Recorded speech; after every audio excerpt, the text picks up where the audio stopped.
উনি ইসরায়েলের এক ব্যক্তি ছিল, যার নাম ছিল জুরাইজ। বড় বুজুর্গ ব্যক্তি, বড় আল্লাহর ওলি ছিল।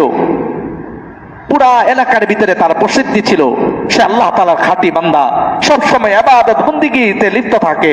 সবাই তাকে সম্মান করে, সবাই তাকে জানে। সে অনেক বড় বুজুর্গ, অনেক বড় একজন আবেদ। সে ইবাদত করার জন্য মানুষের লোকালয় থেকে সে পাহাড়ের উপরে বাড়ি বানছে।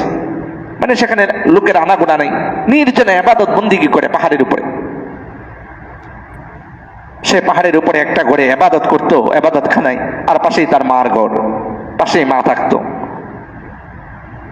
একদিন রাত্রে বেলা সে নামাজে দাঁড়াইছে, নামাজ পড়তেছে। এমন সময় মা ডাকতেছে, নফল নামাজ পড়তেছে, তাহাজ্জুদের নামাজ।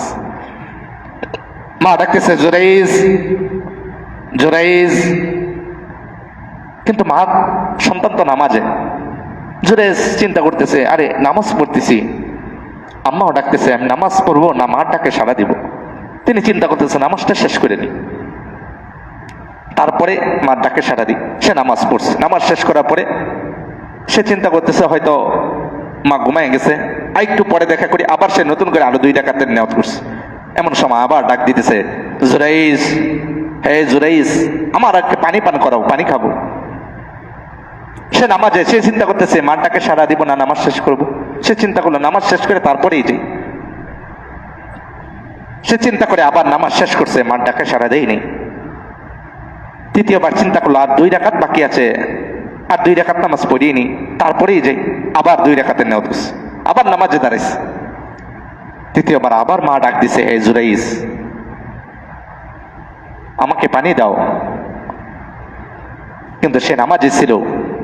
সে বলতেছে, সে চিন্তা করতেছে এইবার নামাজ শেষ করে যাবই। কিন্তু মা 3 বার ডাক দেওয়ার পরে যখন সন্তানের থেকে কোনো জবাব আসে নাই, মার দিলে বড় আঘাত পেয়ে গেছে, বড় কষ্ট লেগে গেছে। আরে আমার সন্তানকে 3 বার ডাকলাম, সে ডাকে সাড়া দেয়নি। মা বড় কষ্ট পায়া, দিলে আঘাত পায়া মার জবান দিয়া বদদোয়া বাইর হয়ে গেছে। মা বলতেছে, আল্লাহ, আমি আমার সন্তানকে 3 বার ডাকলাম, সে শুনে নাই। তাকে বেশ্যা নারীর চেহারা, বেশ্যা নারীর ফেতনায় না ফেলায় তাকে মৃত্যু দিও না। নাউজুবিল্লাহ। তাকে কি এই নারীর ফেতনায় না ফেলায় তাকে মৃত্যু দিও না, এই ফেতনা দেখায় তাকে মৃত্যু দিও। আরে মার কথা, পৃথিবীর বুলেট মিস হইতে পারে, পৃথিবীর সমস্ত কিছু মিস হইতে পারে। আল্লাহ রাসূল বলছে, মার দোয়া আর মার বদদোয়া, মার সুদোয়া আর বদদোয়া, এটা কোনো দিন মিস হবে না। মা যদি মন থেকে উফি ওয়ালা তানহারহুমা, যদি উফ শব্দ মা দিল থেকে, মুখ থেকে কষ্ট পেয়ে বের করে ফেলে, বলেছে এটা আরশ, 7 আসমানকে ছিদ্র করে আরশে আজিম পর্যন্ত পৌঁছবে। এটা সামালতে পারবে না, কোন শক্তি নেই মার বদদোয়াকে বাধাগ্রস্ত করা। আল্লাহ তাআলা শুনে ফেলাইছে। অথচ সে বড় বুজুর্গ, মা ডাক দিছে, শুনে নেই। নামাজ শেষ করে আসবে আসবে করে দেরি হয়ে গেছে। মার দিল থেকে কষ্ট পায়া বদদোয়া দিয়ে দিছে। আল্লাহ তাআলা এই বদদোয়াকে কবুল করে নিছে। বলেছে কিছুদিন পর জুরাইজ তার ইবাদতখানায় আবার সে নামাজ পড়তেছিল। এমন সময় ঘরের দরজাতে এসে কে খটখটাইতেছে। তখন সে দরজা খুলে দেখে এক নারী, পতিতা নারী, বেশ্যা নারী। সে বলতেছে, হে জুরাইজ, সুবর্ণ সুযোগ, এই পাহাড়ের উপরে কেউ নেই, কেউ দেখবে না। ওই নারী তার অঙ্গ প্রত্যঙ্গ গুলা দেখাইতেছে। জুরাইজ সাথে সাথে চক্ষুকে ফিরে নিছে, বলতেছে কেউ দেখবে না, কেউ বলবে না, কেউ জানবেও না, আসো আমরা অপকর্মে লিপ্ত হই। নাউজুবিল্লাহ। জুরাইজ বলতেছে, ইন্নী আখাফুল্লাহ মাআদাল্লাহ, আমি আল্লাহ তাআলাকে ভয় করি, সাবধান, দূর হয়ে যাও আমার কাছ থেকে। এই কথা বলে সাথে সাথে দরজা লাগাই দিছে। ওই নারীরে কি করছে, নিকৃষ্ট নারীকে সে ফিরে দিছে, তাড়ায় দিছে। ওই নারী জিদ, যে তুমি আমাকে তাড়ায় দিছো, আমি তোমাকে বেজ্জতি করবই, আমি তোমাকে অপবাদ দিবই। ওই পাহাড়ের উপর থেকে ওই নারী নিচে আসছে, নিচে এসে দেখে একটা রাখাল। রাখাল বলেছে ছাগল, গরু ছাগল চড়া, সে ক্লান্ত হয়ে শুয়ে আছে। ওই নারী ওই রাখালের কাছে গেছে, গিয়ে রাখালকে প্রস্তাব দিছে যে আসো আমরা অপকর্মে লিপ্ত হই। ওই রাখাল প্রস্তাব মেনে নিছে। তারা ওই নারী কি হচ্ছে, রাখালের সাথে অপকর্মে লিপ্ত হয়ে গেছে। অপকর্মে লিপ্ত হয়েছে, জিনা করছে, জিনা করার পরে তার সন্তানে জিনার বাচ্চা, পেটে বাচ্চা আসছে। যখন পেট বড় হয়েছে, সমাজের লোক ওই নারীকে বলতেছে, কি খবর, তোমার তো বিবাহ হয়নি, তোমার তো স্বামী নেই, তাহলে তোমার পেটে বাচ্চা কোথায় থেকে আসলো? বলো ওই বাচ্চার বাবাকে, তুমি তো বিবাহ করো নাই। তখন সে বলতেছে, তোমরা যারে পিসাব মনে করো, যাকে বুজুর্গ মনে করো, ওই জুরাইজ, সে আমার সাথে এরকম অপকর্ম করছে। নাউজুবিল্লাহ। আসলে কি সে করছে? করছে কে? রাখাল।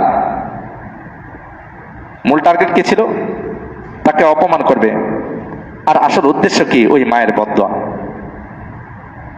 আল্লাহ তাআলা মায়ের বদদোয়াকে কবুল করছে। সবাই তো অবাক হয়ে গেছে, জুরাইজ এই কাম করছে, সে এত বড় পিসাব, এত বড় বুজুর্গ, তাকে এত ভালো জানি, আর হ্যাঁ এই অপকর্ম করছে। ওই নারী জুরাইজের অপবাদ দিছে। সবাই ক্ষিপ্ত হয়ে, রাগ হইয়া ওই জুরাইজের এবাদত খানার উপরে হামলা করছে। তার এবাদত খানা ভেঙ্গে টুকরো টুকরো করে উলাই দিছে।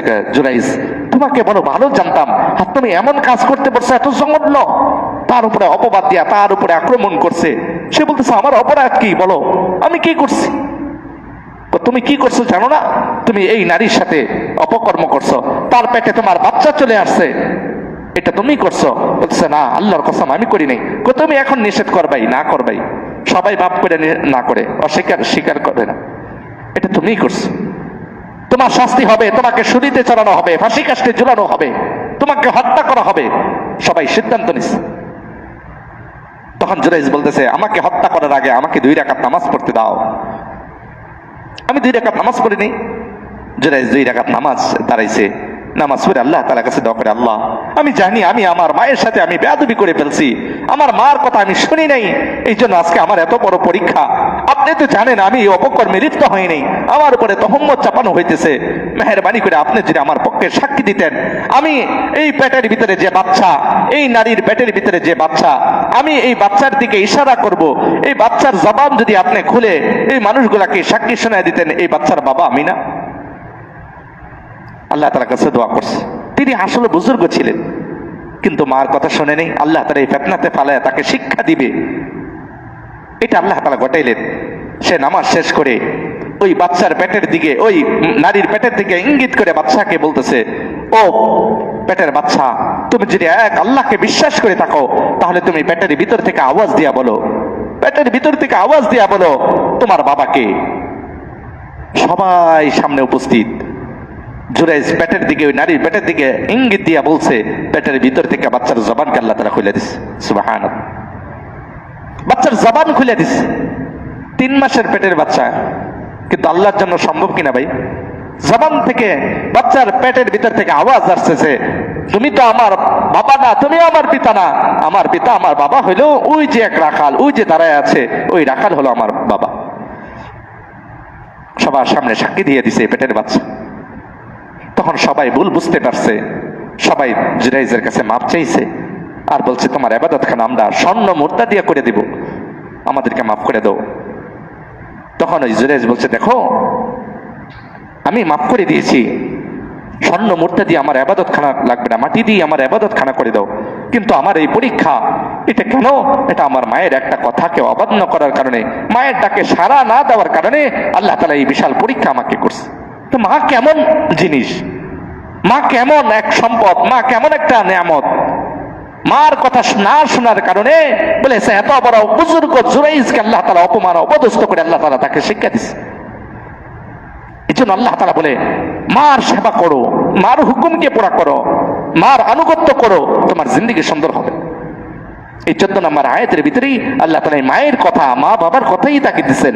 ওয়াসাইনাল ইনসানা বিওয়ালিদাইহি হামালাতুহু উম্মুহু ওয়াহনান আলা ওয়াহনি ওয়া ফিসালুহু ফি আমাইনি আনিশকুরু লি ওয়া লিওয়ালিদাইক।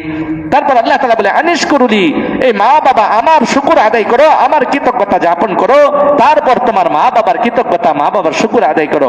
আমি রব তোমাকে সৃষ্টি করেছি, আমি রব তোমাকে রিজিক দিতেছি, আমি রব তোমাকে সব দিয়ে পালন করতেছি, এই জন্য আমার শুকর আদায় করো।